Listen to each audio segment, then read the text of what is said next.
नमस्कार, मैं हूं राजमोहन तिवारी और आप देख रहे हैं live Bihar. Popular front of India यानी पीएफआई, जिसका एक कार्यालय पूर्णिया में स्थित है, उसके कार्यालय पर ईडी का छापा आज सुबह 8 बजे पड़ा है।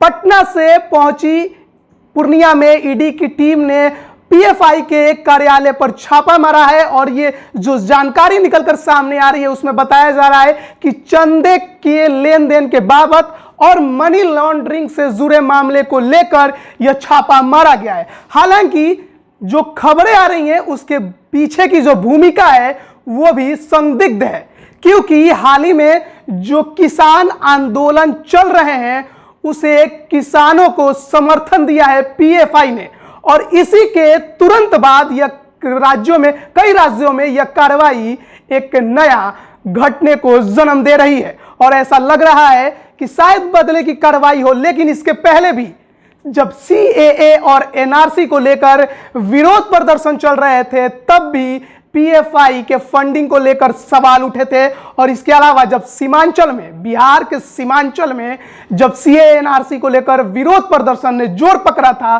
तो उसमें भी पीएफआई की सक्रिय भूमिका मानी गई थी और उस समय भी फंडिंग के मामले को लेकर पीएफआई पर लगातार सवाल सरकार ने उठाया था।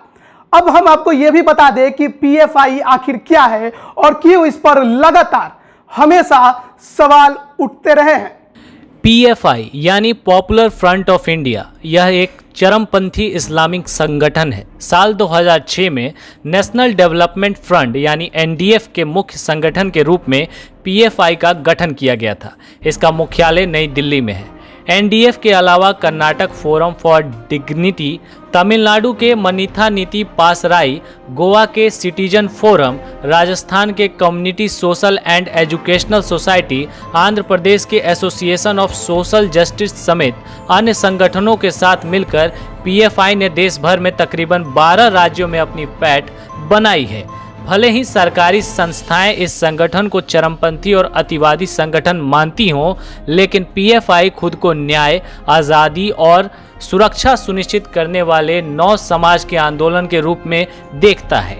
इस संगठन की कई अलग अलग शाखाएं भी हैं, जैसे महिलाओं के लिए नेशनल वीमेंस फ्रंट और विद्यार्थियों युवाओं के लिए campus front of India. PFI के गठन के बाद से ही इस संगठन का कई समाज विरोधी और देश विरोधी गतिविधियों में हाथ रहा है। ऐसे आरोप लगातार इस पर लगते रहे हैं। साल 2012 में केरल सरकार ने एक मामले की सुनवाई के दौरान हाईकोर्ट से कहा था कि पीएफआई की गतिविधियां देश की सुरक्षा के लिए हानिकारक हैं, जबकि उत्तर प्रदेश में एनआरसी और सीएए के विरोध के दौरान हुई हिंसा के मामलों में योगी सरकार ने इस संगठन को ही जिम्मेदार माना है और यूपी गृह विभाग ने इस पर प्रतिबंध लगाने की भी बात कही है। पूर्णिया में जो छापेमारी ईडी ने की है उससे बाबत जब जानकारी लेने की अधिकारियों से कोशिश की गई तो अधिकारी इस पर बोलने से बचते दिखाई दिए हैं।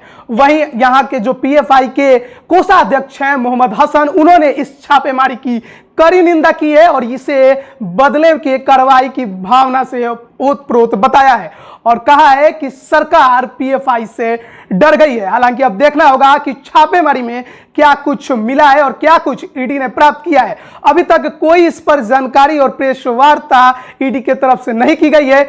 जानकारी आने में थोड़ा समय लग सकता है, इसलिए बने रहिए हमारे साथ। जैसे ही इस पर अन्य कोई भी जानकारी आएगी हम आप तक जरूर जल्द से जल्द पहुंचाने की कोशिश करेंगे। तब तक के लिए धन्यवाद।